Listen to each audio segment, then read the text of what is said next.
Hello friends, क्या हाल चाल। स्वागत है आपका मेरे YouTube चैनल पे जिसका नाम है अकाउंट्स क्लिनिक। आज के लेक्चर में अपन देखने वाले हैं what are the advantages of accounting. Accounting करने के क्या फायदे हैं, अकाउंटिंग करने के क्या एडवांटेजेस हैं। Let's start. सबसे पहला एडवांटेज है कि accounting provide complete and systematic record. अगर आप अकाउंटिंग कर रहे हो, ध्यान से सुनना, अगर आप अकाउंटिंग कर रहे हो तो अकाउंटिंग करने का एडवांटेज ये है कि अकाउंटिंग आपको कंप्लीट और सिस्टमैटिक रिकॉर्ड्स प्रोवाइड करती है। अकाउंटिंग करने का पहला फायदा ये है कि अकाउंटिंग आपको कंप्लीट और सिस्टमैटिक रिकॉर्ड्स प्रोवाइड करती है। Second, provide information about profit और लॉस ऑफ ऑर्गेनाइजेशन। अकाउंटिंग, ध्यान से सुना, अकाउंटिंग का दूसरा एडवांटेज है कि अकाउंटिंग करने से आपके ऑर्गेनाइजेशन के अंदर, अकाउंटिंग करने से आपके ऑर्गेनाइजेशन के अंदर साल के अंत में कितना प्रॉफिट या कितना लॉस हुआ है वो कौन फाइंड करता है? अकाउंटिंग। तो अकाउंटिंग करने का दूसरा एडवांटेज ये कि accounting provide information about the profit और लॉस ऑफ द ऑर्गेनाइजेशन। चलो, third, provide information regarding financial position of the business. सुना, अकाउंटिंग करने का तीसरा एडवांटेज ये है कि अकाउंटिंग आपको इंफॉर्मेशन देता है कि भैया आपकी फाइनेंशियल पोजीशन क्या है at the end of year. सुना, अकाउंटिंग एक तो क्या बताता है कि भैया आप साल के एंड में आपको कितना प्रॉफिट या कितना लॉस हुआ है, और साल के एंड में आपकी फाइनेंशियल पोजीशन क्या है। ध्यान से सुनना, एक तो सबसे पहला कि अकाउंटिंग आपको कंप्लीट और सिस्टमैटिक रिकॉर्ड्स देता है। सेकंड, अकाउंटिंग करने से आपको इंफॉर्मेशन मिलती है कि आपके ऑर्गेनाइजेशन में साल के अंत में कितना प्रॉफिट या कितना लॉस हुआ है, और साल के अंत में आपकी जो फाइनेंशियल पोजीशन है वो स्ट्रॉन्ग है, एवरेज है या वीक है। Next, help in taking managerial decision. सुना, मैनेजमेंट में बहुत सारे डिसीजंस होते हैं, मैनेजमेंट के अंदर बहुत सारे डिसीजंस लिए जाते हैं, तो वो जो डिसीजंस लिए जाते हैं ना, वो अकाउंटिंग को ध्यान में रख के लिए जाते हैं कि भैया अगर फायदा होगा तो ये डिसीजंस लिए जाएंगे, अगर मान लो किसी साल को नुकसान हुआ तो वो डिसीजंस अपन पोस्टपोन कर दिए जाएंगे। तो अकाउंटिंग करने का चौथा एडवांटेज ये है कि अकाउंटिंग हेल्प करता है किसको? मैनेजरल को, to take various decisions. Next, facilitates in taking loan. अब ध्यान से सुना, अकाउंटिंग हेल्प करता है इन टेकिंग लोन। अब मान लो फॉर एग्जांपल, जनरली एक बात करता हूं, मान लो तुमने एक बिजनेस स्टार्ट किया, एक साल वो बिजनेस बहुत अच्छा चला, सेकंड ईयर भी वो बिजनेस बहुत अच्छा चला, थर्ड ईयर भी वो बिजनेस बहुत अच्छा चला। Now you want to grow your business. अब मान लो तुमको तुम्हारा बिजनेस ग्रो करना है, और ग्रो करने के लिए तुमको पैसा चाहिए। अब मान लो तुमको 50 लाख रुपए की जरूरत पड़ी। कितने की? 50 लाख रुपए की जरूरत पड़ी। अब मुझे बताओ, 50 लाख रुपए कोई ऐसे राह चलते तो आपको देगा नहीं, तो अब तुम कहां जाओगे? बैंक में जाओगे। कहां जाओगे? बैंक में जाओगे। अब फॉर एग्जाम्पल तुम बैंक में गए, मैनेजर ने तुमको बुलाया और मैनेजर ने बोला how may I help you, तो तुम बोलोगे कि मेरा नाम ये है, मेरा ये बिजनेस है, अब मैं अपने बिजनेस को ग्रो करना चाहता हूं, इसके लिए मुझे 50 लाख रुपए की जरूरत है। मैनेजर बोलेगा ठीक है। अब मैनेजर बोलेगा कि भैया आप साल में कितना कमा लेते हो, आप इस बिजनेस से साल में कितना कमा लेते हो? तो तुम पता है क्या बोलोगे? मैं इस बिजनेस से साल में 15 लाख रुपए कमा लेता हूं, मेरे पास 2 कार है, मेरे पास बंगला है। मैनेजर पता है क्या बोलेगा? प्रूफ लाओ। मैनेजर बोलेगा प्रूफ लाओ कि आप साल में 15 लाख रुपए कमाते हो, क्योंकि बिना प्रूफ के तो वो आपको लोन नहीं देगा। देखो, बैंक जब भी लोन देता है ना, तो वो सोच समझ के देता है कि भैया जिसको मैं लोन दे रहा हूं, कल को वो लोन का रीपेमेंट कर पाएगा या नहीं कर पाएगा। तो बैंक आपके बोलने पे आपको लोन नहीं देगा। अब तुम तो बोलोगे मैं तो 15 लाख रुपए कमा लेता हूं, मेरे पास तो 2 कारें हैं, मेरे पास तो एक बड़ा बंगला है, तो बैंक को उससे क्या मतलब?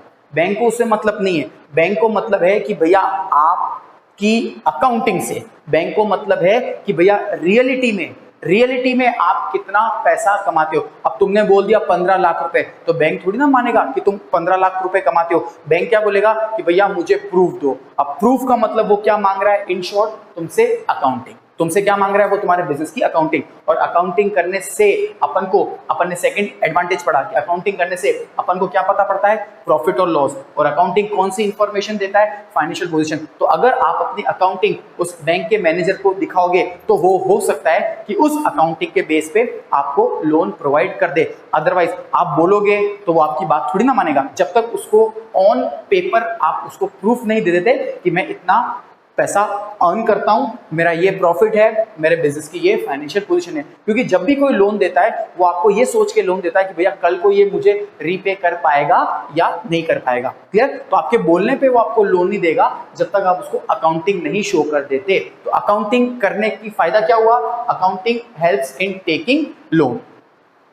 Bank provide loan on the basis of financial information. फिर जब आप अपनी फाइनेंशियल इंफॉर्मेशन बैंक को प्रोवाइड करोगे तो बैंक उस फाइनेंशियल इंफॉर्मेशन से ये देखेगा कि आपका साल भर का कितना प्रॉफिट है या कितना लॉस, या आपकी फाइनेंशियल पोजीशन क्या है कि आप लोन रीपे कर पाओगे या नहीं।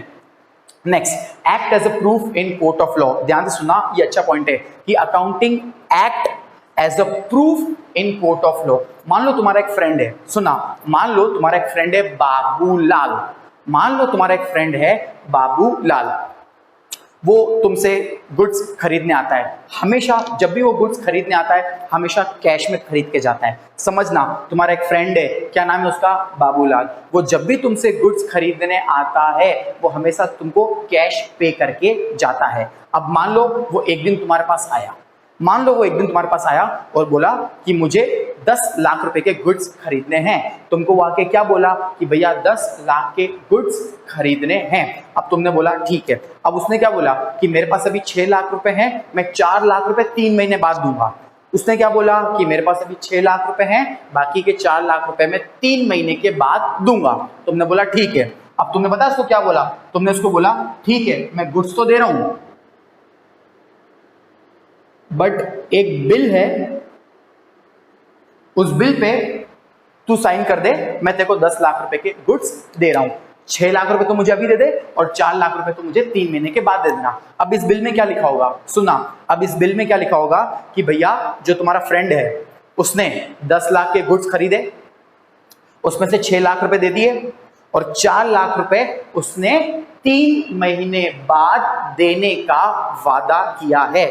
इस बिल में वो चीज तुम लिखोगे। क्लियर? अब फिर होगा क्या? इस बिल पे एक तो तुम्हारी साइन होगी और एक तुम्हारे फ्रेंड की साइन होगी। Is it clear? और वो बिल तुम अपने पास रख लोगे, वो बिल तुम अपने पास रख लोगे। अब फिर मान लो कि 3 महीने हो गए खत्म, 3 महीने खत्म हो गए।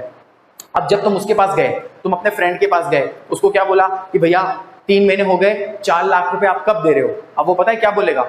अब वो पता है क्या बोल रहा है? वो बोल रहा है कि कौन से 4 लाख रुपए, मैं 2 लाख तो आपको ऑलरेडी दे चुका हूं और बाकी बस 2 लाख रुपए देना बाकी है।